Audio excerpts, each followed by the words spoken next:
Assalamualaikum warahmatullahi wabarakatuh. Alhamdulillah, wassalatu wassalamu ala rasulillah. La hawla wa la quwwata illa billah. Ashhadu an la ilaha illallah wahdahu la syarikalah, wa ashhadu anna Muhammadan abduhu wa rasuluh, amma ba'du. Alhamdulillah, segala puji hanya milik Allah Subhanahu wa taala. Kita bersyukur kepadanya atas segala nikmat.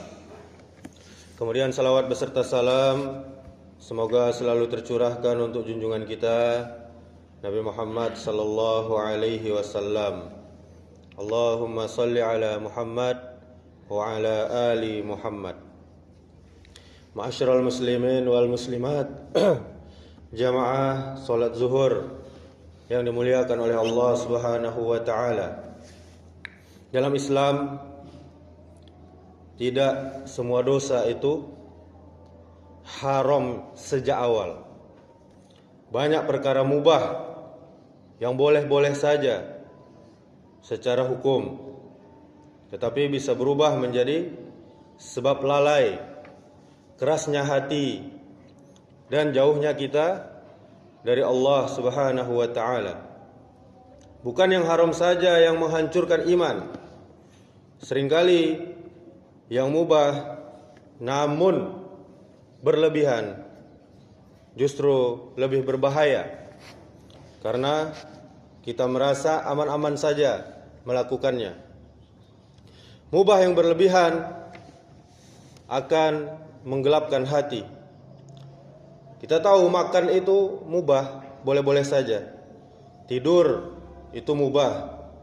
Bercanda, tertawa itu mubah. Bermain, bersantai, bahkan hiburan pun mubah, boleh-boleh saja. Namun para salaf, orang-orang soleh terdahulu berkata, banyak hati mati bukan karena maksiat yang besar, tetapi karena tenggelam dalam perkara mubah yang melalaikan. Allah Subhanahu wa taala mengingatkan kepada kita, "I'lamu annamal hayatud dunya la'ibu wa lahwu wa zinatu wa tafakhurum bainakum."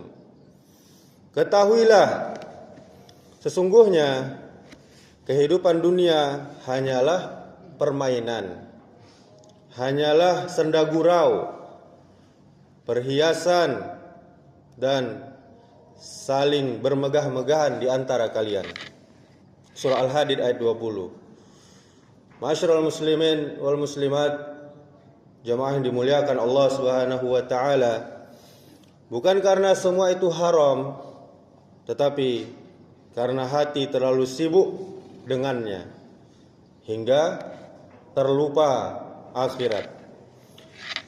Tanda mubah sudah menjadi bahaya, yakni ketika perkara yang mubah tersebut melalaikan dari sholat tepat waktu, kemudian membuat Al-Quran jadi jarang dibaca, kemudian berzikir terasa berat, bahkan mendengar orang berzikir pun dia yang panas. Sering orang mengucap Masya Allah, Subhanallah, malah dia yang panas. Itu karena hatinya sudah terkena tadi. Nasihat menjadi terasa membosankan. Maksiat kecil jadi terasa biasa saja. Saat itulah mubah menggerogoti iman secara khotwah-khotwah, perlahan-lahan.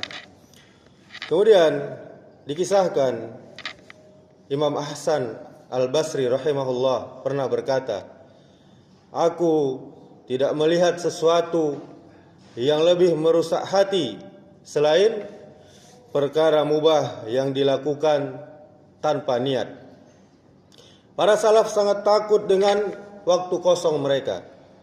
Bukan karena mereka anti hiburan, tetapi karena mereka tahu setiap detik akan ditanya oleh Allah Subhanahu wa taala nantinya.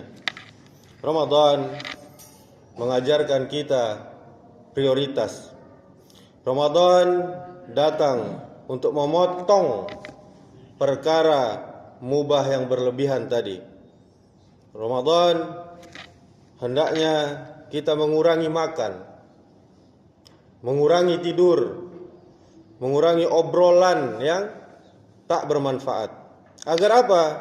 Agar hati kita lebih hidup, doa kita lebih jujur, air mata kita lebih dekat. Rasul sallallahu alaihi wasallam bersabda, "Min husni Islamil mar'i tarkuhu ma la ya'ni." Di antara kebaikan Islamnya seseorang adalah meninggalkan apa-apa yang tidak bermanfaat baginya. Hadis riwayat Tirmizi. Perkara mubah yang tak bermanfaat jika terus dibiarkan kaum muslimin kaum muslimat, maka akan mencuri waktu kita dan waktu terbaik kita untuk beribadah kepada Allah Subhanahu wa taala. Kaum muslimin, kaum muslimat, jamaah salat zuhur yang dimuliakan Allah Subhanahu wa taala. Syaitan tidak selalu mengajak kita kepada hai zina, hai minum khamar, tidak. Seringkali syaitan cukup membuat kita terlalu lama dengan hal yang mubah tadi. Karena kan katanya boleh-boleh saja, hingga kita lupa pada kewajiban kita. Bukan karena kita sibuk maksiat, tetapi karena kita terlalu sibuk dengan hal yang mubah tadi. Mari kita bertanya pada diri kita sendiri, pada hati kita, berapa jam untuk dunia? Berapa menit untuk Allah Subhanahu wa taala? Tidak semua yang membinasakan kita itu haram. Seringkali yang melalaikan justru perkara mubah, perkara yang boleh-boleh saja, tetapi sekali lagi kita katakan berlebih-lebihan. Makan itu mubah, tidur itu mubah, bercanda itu mubah, bermain gawai HP itu mubah, tetapi jangan berlebih-lebihan. Ketika hal yang semua itu menghabiskan waktu kita, melemahkan semangat ibadah kita kepada Allah Subhanahu wa taala, menjauhkan diri kita dari Al-Qur'an dan berzikir kepada Allah Subhanahu wa taala, maka ia bukan lagi sekadar mubah, ia telah menjadi penghalang kita dekat kepada Allah Subhanahu wa taala. Semoga Allah menjaga hati kita, memberkahi waktu kita, dan menjauhkan kita dari perkara mubah yang melalaikan dan mengeraskan hati. Subhanakallahumma wa bihamdika asyhadu an la ilaha illa anta astaghfiruka wa atubu ilaik. Wassalamu alaikum warahmatullahi wabarakatuh.